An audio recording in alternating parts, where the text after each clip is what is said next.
The restaurant was dimly lit, the low murmur of conversation blending seamlessly with the soft jazz playing from hidden speakers.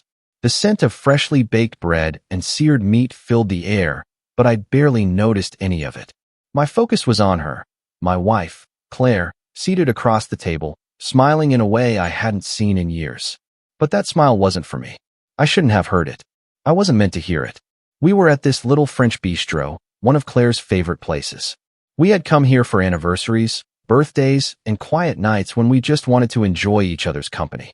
Except tonight, there was no we. There was only Claire, sitting across from me, utterly mesmerized by her phone. I had been in the middle of cutting into my steak when I heard it. Her voice, lower, softer than usual, laced with something dangerously close to flirtation. I wasn't even looking at her when she said it, but the shift in her tone made my spine go rigid. You always know what to say to make me smile. I froze. The fork in my hand hovered just above my plate. I looked up, my pulse already hammering in my ears. She was still staring at her phone, a small, secretive smile playing on her lips. She wasn't talking to me. Claire caught my gaze a second later, and, like a reflex, her expression shifted. The softness disappeared, replaced by something carefully neutral, too neutral. She quickly locked her phone and set it face down on the table, fingers resting lightly over the screen, as if she were guarding something. Everything okay? I asked, keeping my voice calm. She nodded, picking up her glass of wine. Yeah, just work stuff. I didn't respond right away. The air between us suddenly felt thick, suffocating. My eyes flickered to her phone, then back to her face. Work stuff, I repeated slowly. She gave me a small, dismissive smile before taking a sip of her wine. You know how it is. I did. I knew exactly how it was. But I also knew that this wasn't it. Claire had been distant for months, but I had told myself it was nothing. I had made excuses, work stress, exhaustion, the natural ebb and flow of a decades-long marriage. But deep down I knew. I had known for a while. Still, knowing something in the back of your mind is different from hearing it with your own ears. I forced a smile. Yeah, I said, my voice steady. I know how it is. She moved on like nothing had happened, launching into some story about her day, but I wasn't listening anymore. My mind was stuck on that one moment, that one slip where she had let the truth bleed through. I needed proof. By the time we left the restaurant, my stomach was in knots. Claire was still acting normal, too normal, chatting about a new project at work, laughing at her own jokes. But her hand never left her phone. I waited until we were in the car, the city lights flashing past us in streaks of gold and red, before I spoke again. Who was that? She glanced at me, feigning confusion. What? At dinner? On your phone? Who were you talking to? A second. That's all it took. A fraction of a second where her face went blank before she forced a casual shrug. No one. Just some office chat. Nothing important. Lies. I knew her too well to miss the cracks forming in her carefully constructed mask. I nodded, keeping my expression unreadable. Okay.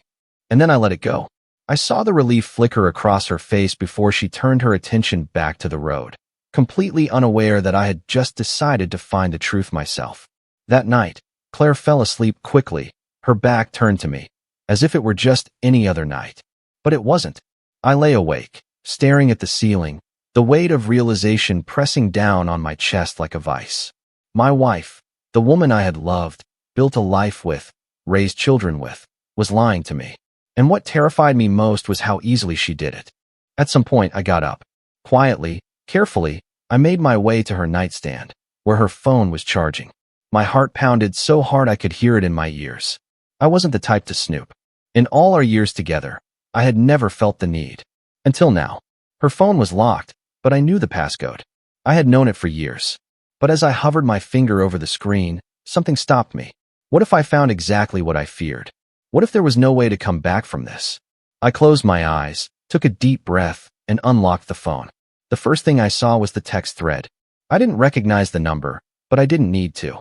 Him, can't stop thinking about tonight. You looked amazing. Her, you're too much. You'll get me in trouble, winky face. Him, worth it. The room felt like it was spinning. I gripped the phone tighter, scrolling further, but the messages only got worse. The words blurred together, each one a knife to my chest. Flirting, teasing, the kind of messages she used to send me.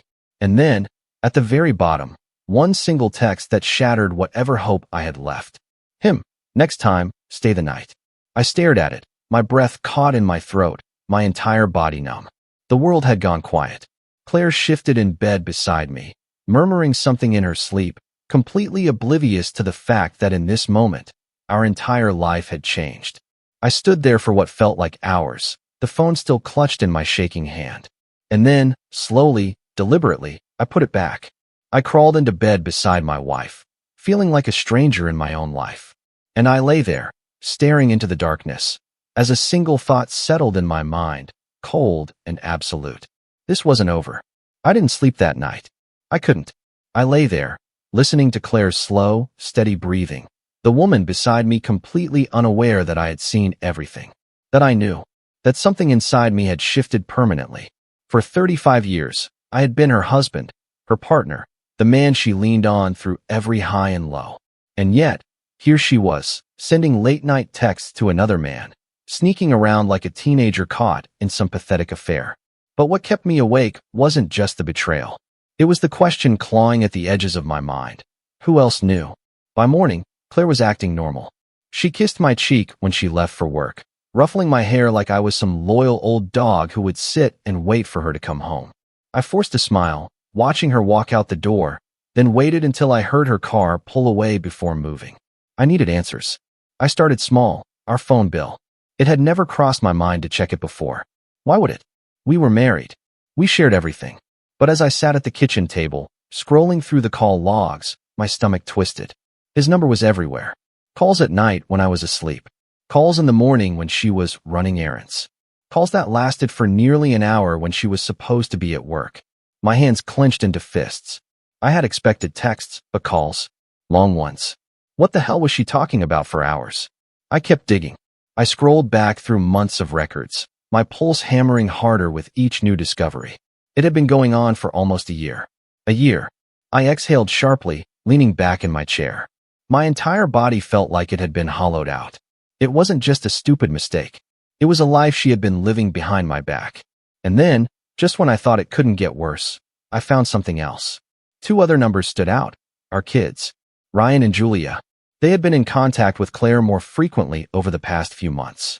And not just on birthdays or holidays. The timing of their calls lined up too well with hers to be a coincidence. A sinking feeling crept over me. I grabbed my phone and dialed Julia first. She answered on the second ring. Dad? Hey, what's up? I need to ask you something, I said, keeping my voice steady. It's about your mother. A beat of silence. Okay. How long have you known? Another pause. Longer this time. Dad, I don't know what you're talking about. Don't lie to me, Julia. My grip tightened around the phone. I saw the calls. I know she's been talking to you. I know you know. She exhaled, and suddenly, her tone changed, like I was the one causing a problem. Dad, please don't do this. Don't do what? I snapped. Ask my own daughter if she knew her mother was screwing around behind my back. It's complicated. I let out a bitter laugh. Oh, I'm sure it is. Look, it's not what you think. Then explain it to me, Julia, I said through gritted teeth. Explain why my own children didn't think I deserved to know. Because you never would have understood. The words hit harder than I expected. What the hell does that mean? Mom's been struggling. She's been unhappy for a long time, Dad. And you? She hesitated. You've always been so closed off. So focused on everything but her. I stared at the floor, struggling to breathe. Are you blaming me for this? No. I mean, God, Dad, it's not that simple. Mom didn't mean for this to happen. She didn't mean for it to happen. My voice rose.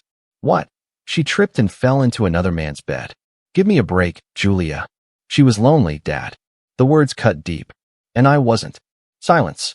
I swallowed hard. I couldn't listen to this anymore. Where's Ryan? I asked flatly. Dad. Now, Julia. A few seconds passed. Then I heard muffled movement as she handed the phone over. Dad. Ryan's voice came through. Deeper, steadier than Julia's. Look, I know you're upset, but can we just take a second to? How long have you known? I interrupted. A pause. A while. I shut my eyes. Why didn't you tell me? Ryan exhaled. Because you would have freaked out. And look, I get it, okay? But Mom, don't you dare defend her to me, I said coldly. She's still your wife, Dad. No, she was my wife. Until the two of you decided that she mattered more than I did. More silence. We didn't choose sides. Of course you did, I said, my voice raw. And it wasn't mine. By the time I hung up, I felt completely hollow. It was one thing to lose Claire. But my own children? My own flesh and blood? I stood there, staring at the phone in my hand, trying to understand how the hell I had gotten here. They didn't even sound angry at her. They weren't disgusted or hurt. They were defending her. I turned toward the desk in the corner of the room, my chest tightening as I spotted the drawer where I had kept every letter I had ever written Claire. Letters from when we were young, when love was effortless. Letters from the days when I would have done anything to make her happy. I yanked the drawer open, grabbed the stack of envelopes, and without hesitation, ripped the first one in half. Then another, and another. Piece by piece, I destroyed the history of a love that never truly existed. By the time I was done, the desk was covered in shredded paper. And for the first time in my life, I had nothing left to give her. Claire came home late that evening, the sound of her heels clicking against the hardwood floor as she stepped inside. I didn't move from my chair. I had been sitting in the dim light of my study for hours, staring at the shredded remains of our past. I had thought I would feel relief after tearing up the letters. I had expected some grand release, a cathartic moment where all my pain dissolved into anger and set me free. But it didn't. If anything, I felt heavier. Hey, Claire called from the hallway, her voice light, as if this was just another night. You still up? She walked into the room, pausing when she saw me. I knew what she saw. A man sitting in the shadows, a glass of untouched whiskey on the desk, surrounded by torn paper that used to mean something. What's all this? She asked, stepping closer. I didn't answer right away. Instead, I picked up a single scrap of paper and held it up between my fingers. Do you remember these? I asked. She frowned slightly. What? The letters, I said, letting the torn piece fall back onto the pile.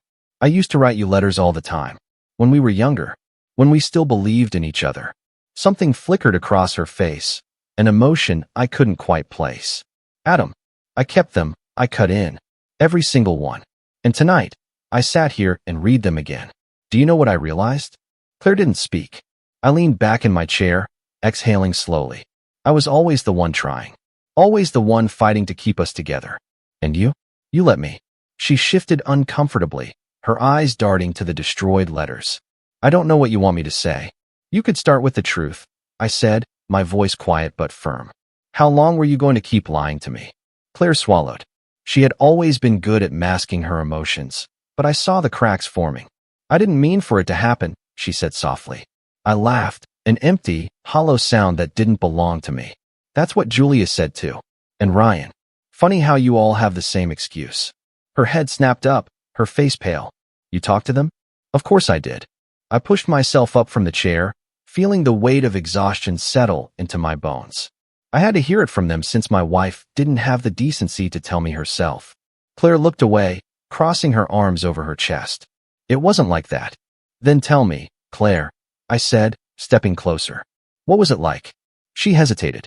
I could see her mind working, searching for a way to soften the truth. But it was too late for that. I didn't go looking for it, she finally said. I swear to you, Adam. I never intended for any of this to happen. I was just... She exhaled sharply, shaking her head. I was lonely. I was tired of feeling invisible. I stared at her, my jaw tightening. Invisible. She nodded, her hands gripping her arms as if she needed to hold herself together. You don't see it, do you? You've been gone for years, Adam. Always working, always preoccupied. We don't talk anymore, not like we used to. And then he came along, and he paid attention to me. I let out a slow breath, shaking my head. You should have talked to me, Claire. You should have told me how you felt instead of throwing away everything we built. I didn't mean to throw it away, she whispered. But you did. The silence stretched between us, thick with everything we weren't saying. I turned away, running a hand through my hair. I didn't want to hear this. I didn't want to picture Claire in someone else's arms, confiding in another man the way she used to confide in me. Did you love him? I asked finally. She inhaled sharply. No, I don't, she hesitated. I don't know. I clenched my fists. That's not an answer. Because I don't have one, she snapped, her voice rising.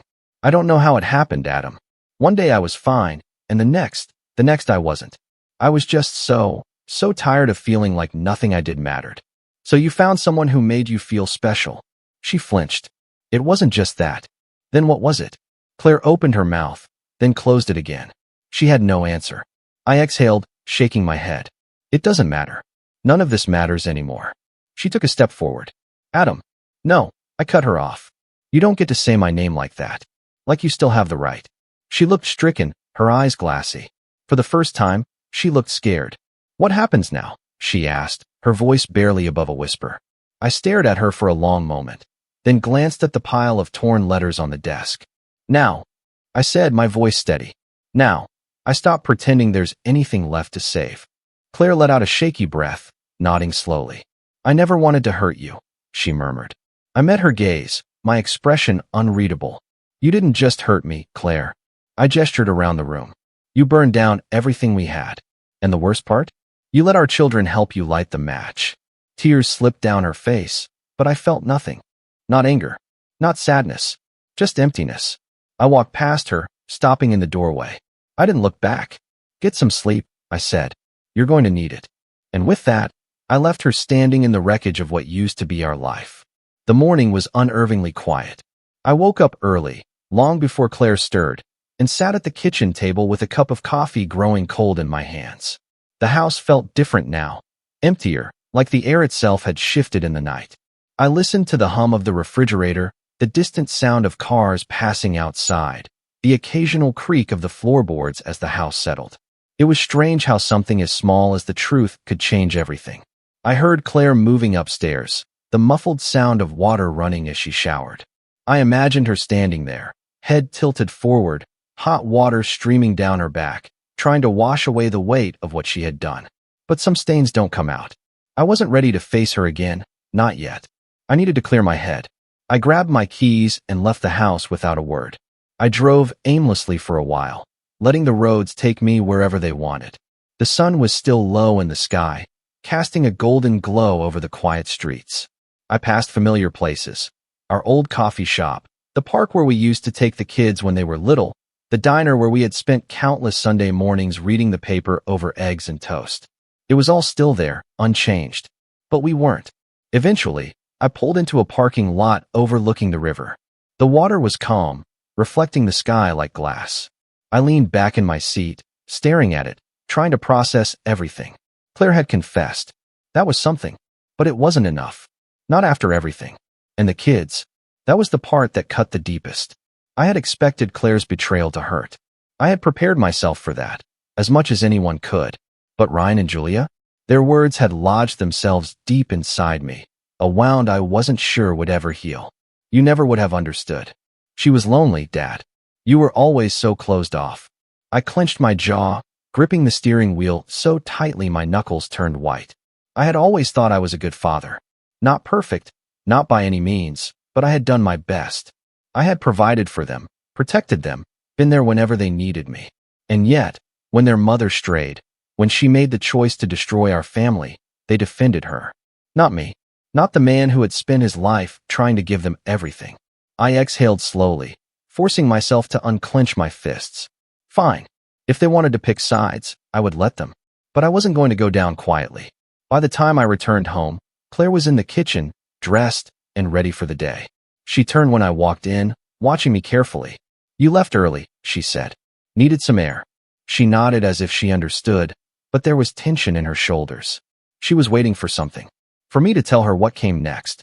I wasn't ready to give her that. Not yet. Are you going to work today? She asked. No.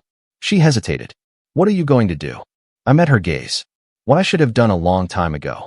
Her face paled slightly, but she didn't press further. I grabbed a cup from the cabinet, poured myself some coffee, and took a slow sip. Ryan and Julia called me this morning, she said suddenly. I didn't respond. They're worried about you, she added. I let out a quiet laugh. That's funny.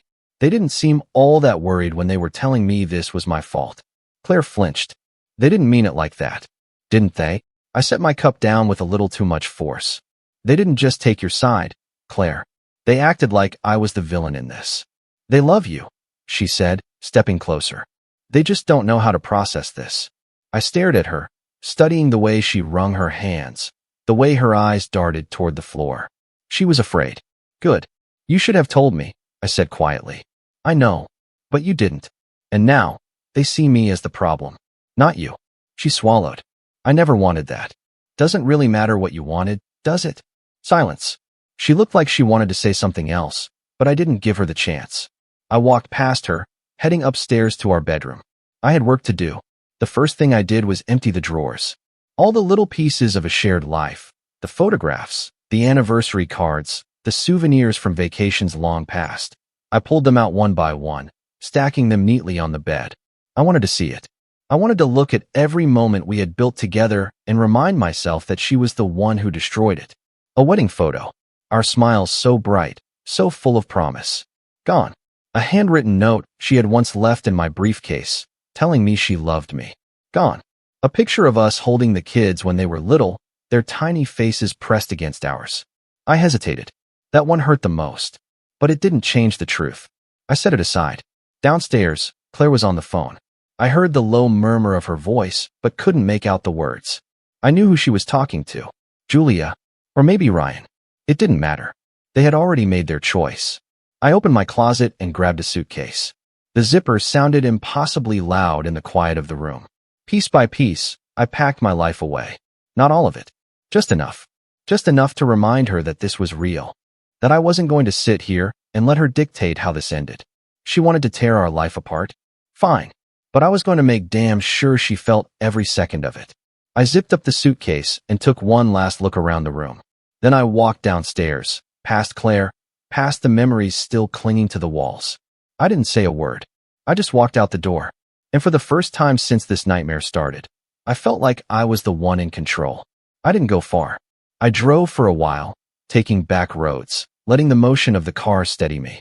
The suitcase sat in the back seat, untouched. It wasn't packed for a permanent departure, not yet. I wasn't leaving to escape. I was leaving to see what Claire would do without me there. Would she panic? Would she call him? Would she tell the kids? Or would she sit in that house, alone, and finally understand what it felt like to be discarded?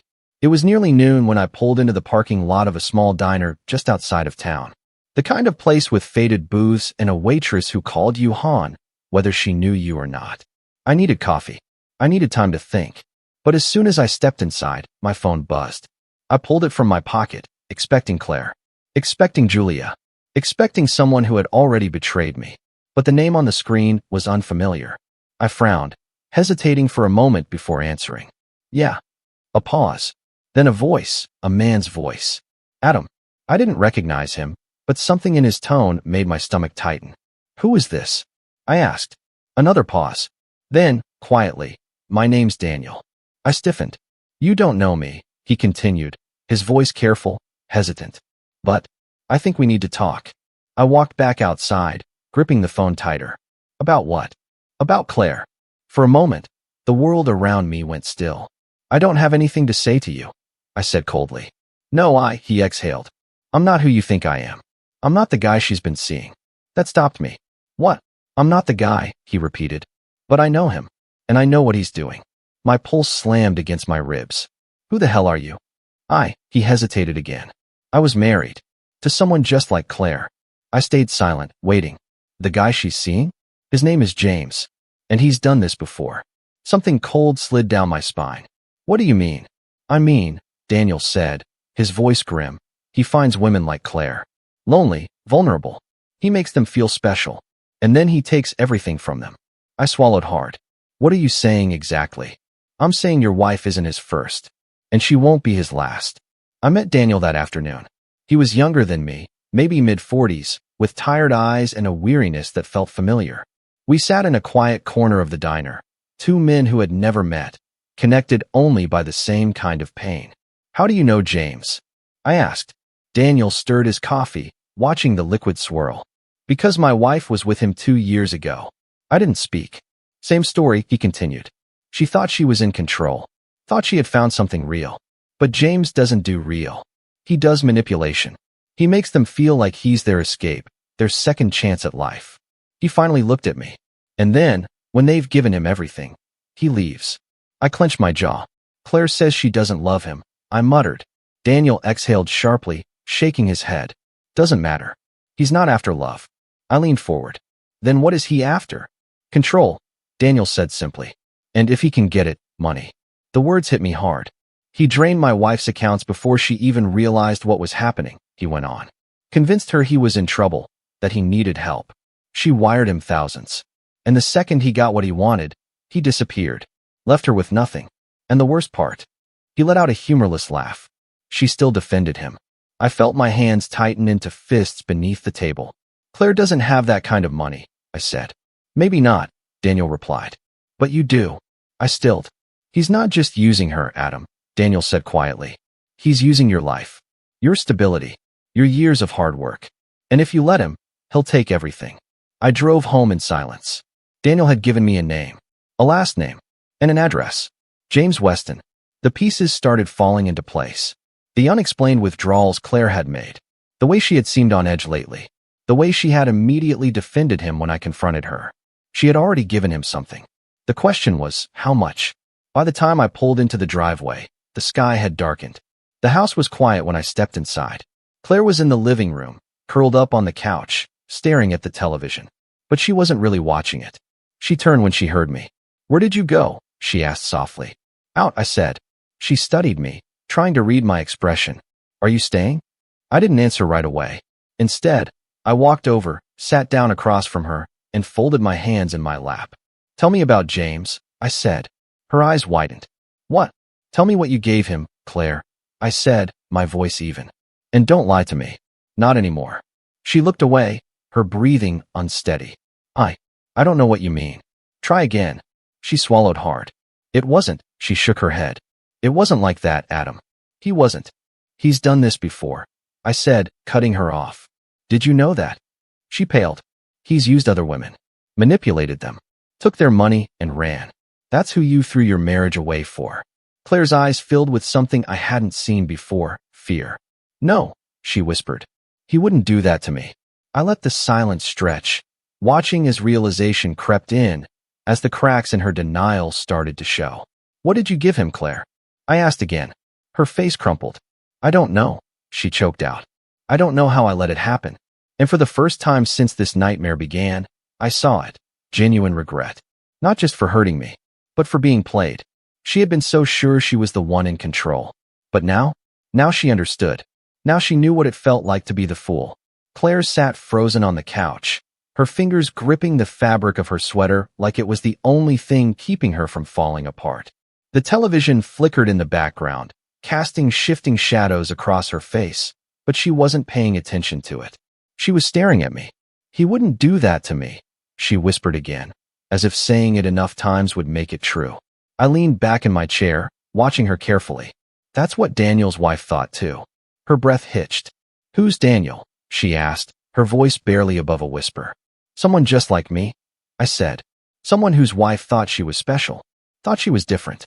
But James Weston doesn't love anyone, Claire. He uses them. And when he's done, he moves on. Her hands trembled. She tried to mask it, tried to keep her composure, but the truth was eating its way through her denial, piece by piece. No, she said weakly. That's not what this was. I sighed. Then tell me. What was it? She opened her mouth, but no words came out. I gave her a moment, letting the silence stretch between us. Then, slowly, I pulled out my phone and placed it on the coffee table between us. Call him. Her head snapped up. What? Call him, I repeated. Right now? Tell him you need money. Tell him you're in trouble. See what he says. Claire's lips parted in shock, her face paling. Adam, do it. She stared at the phone like it was a live grenade. If you're so sure he's different, I said, my voice steady, then prove it. A heavy silence settled between us. Claire's breathing was uneven, her chest rising and falling in quick, shallow movements. She wasn't crying, not yet, but I could see the cracks forming. For the first time, she wasn't trying to defend him, because deep down, she already knew. Slowly, she reached for the phone. Her fingers hovered over the screen, hesitant. She typed out a message, her movements slow and deliberate, like she was forcing herself to go through with it. Then she hit send. We sat there in silence, watching the phone like it might explode. Minutes passed. Nothing. Claire swallowed hard and tried again. This time she called. It rang. Once. Twice. 3 times. Then voicemail. She pulled the phone away from her ear, staring at the screen as if she could will it to change. She tried again. Voicemail. The color drained from her face. I exhaled, leaning forward, resting my elbows on my knees. He's already gone, Claire. Her hands started shaking. Her whole body started shaking. No, she whispered. No, he wouldn't just. She cut herself off, her voice breaking. And then, finally, the dam burst. Claire let out a strangled sob, pressing her hands to her face, her shoulders shaking. She had spent so much time trying to convince herself that James was different, that he cared, that he wasn't like the others. And now she was face to face with the truth. He had never cared about her. I watched her for a moment, waiting for something, some kind of justification, some kind of excuse. But she didn't give one. Because what could she say? She had thrown away our marriage. She had lied to me, betrayed me, let our children believe I was the villain, all for a man who had never even planned on staying. The irony was almost laughable. Claire wiped at her face, her breathing uneven. When she finally looked at me, she was no longer the woman who had smugly defended herself just days ago. She looked small. I don't know how I let this happen, she choked out. You made a choice, I said flatly. And now you have to live with it. Her lips trembled. I didn't mean to hurt you. I laughed, a quiet, humorless sound. You didn't mean to get caught. Her face crumpled. Adam, please. She reached for me, but I leaned back, out of her grasp. No, I said, shaking my head. Don't do that. Don't act like we can fix this. Her voice broke. I need time to. To what? I cut her off. Figure out how to rewrite the story? Try to find a way to make yourself the victim? No, Claire. There's no coming back from this. Tears streamed down her face, but I felt nothing. Not anger. Not sadness. Just emptiness. I'll fix it, she whispered. I'll make it right. How? I asked, my voice cold. You can't bring back the last year. You can't undo what you did. And you sure as hell can't erase what Ryan and Julia think of me now. She flinched, like I had slapped her. I shook my head. You had a choice, Claire. You could have come to me. You could have told me you were unhappy. You could have done literally anything other than what you did. I know. Her voice was barely audible now. I stood up, looking down at her. Then you also know I can't stay. Claire gasped, shaking her head violently. No, Adam, please. I packed my bags this morning. Her hands flew to her mouth as if she could physically stop the sound that came out of her. A broken, shattered cry. I don't have anywhere else to go, she sobbed. Not my problem. I turned toward the staircase. She scrambled to her feet, following me, desperation leaking into every step. Please, Adam, we can fix this. I don't love him. I never loved him. You're my husband. We have a life together. We have a family. I reached the bedroom door, gripping the handle. We had a family, I said quietly. She let out another choked sob. Don't do this, she pleaded. Don't just throw everything away. I turned to face her, meeting her eyes for the last time. I'm not the one who threw it away, Claire. And then I walked inside, shutting the door behind me. The sound of her crying followed me, but it didn't matter anymore. Because for the first time in a long time, I felt free. It was nearly midnight when I packed the last of my things. The house felt colder now, emptier. I hadn't turned on any lights in the bedroom, not wanting to see the familiar corners, the places where we had shared moments, both good and bad. But even in the dark, I could feel the weight of the years we had spent together. The years that had ended not in an argument, not in an explosive fight, but in a slow, quiet unraveling. I zipped the suitcase shut and turned to face the bed one last time. The pillow on Claire's side was still indented from where she had slept. I had never imagined I would leave like this. Never imagined I would walk away from the woman I once promised to grow old with. But now I knew better. I stood there for a few moments longer, my heart a heavy weight in my chest. This wasn't what I wanted, but it was what I had to do. Claire had made her choice, and there was no coming back from it. I could feel the silence pressing in on me, suffocating me, like the weight of a lifetime of lies had settled on my shoulders. I could still hear her sobbing downstairs. The quiet, broken sounds of someone who knew she had lost everything. But it didn't matter. I turned and walked out of the room. The hallway felt endless as I made my way downstairs. Every step was heavier than the last, the floor creaking beneath my feet, as though the house itself were protesting. Claire's sobs echoed through the walls, soft and desperate, but I couldn't bring myself to feel sympathy anymore. I had tried. I had tried so hard to save us, but there was nothing left to save. When I reached the bottom of the stairs, Claire was sitting on the couch, her face buried in her hands, her body trembling with each sob. She didn't see me at first, but when she finally looked up, there was something in her eyes that I hadn't seen in a long time. Regret. But it was too late for that. Adam, she whispered, her voice raw. Please, don't leave me. I can fix this. I'll make it right. I swear. I shook my head, my voice steady as I spoke. No, Claire. You can't fix this. Not now. Her eyes filled with tears again, and she reached out to me, but I didn't move. I didn't want to touch her. I couldn't. Not after everything. I never meant to hurt you, she said, her voice breaking. I swear, I didn't mean for any of this to happen. I let out a slow, steady breath, holding my ground. You didn't mean to hurt me, Claire? You didn't mean for this to happen? You're not the victim here. Her lip trembled as she looked up at me, her face pale and filled with something I couldn't name. Fear. I loved you, Adam, she said, her voice desperate. I still love you. I swallowed hard. No, Claire. You love the idea of me. You loved the comfort of what we had, the stability. But you never loved me enough to fight for it. I saw her wince at my words. She opened her mouth to say something, but I stopped her. No, don't. I've heard it all before. You're not sorry for what you did. You're sorry you got caught. You're sorry that the fantasy you built in your head crumbled when the truth came out. I turned and walked toward the door, the weight of her gaze heavy on my back. I didn't look back. But then, just as I reached for the doorknob, I heard her voice again. Adam, please. Please don't do this. I turned to face her one last time. I have to, I said softly.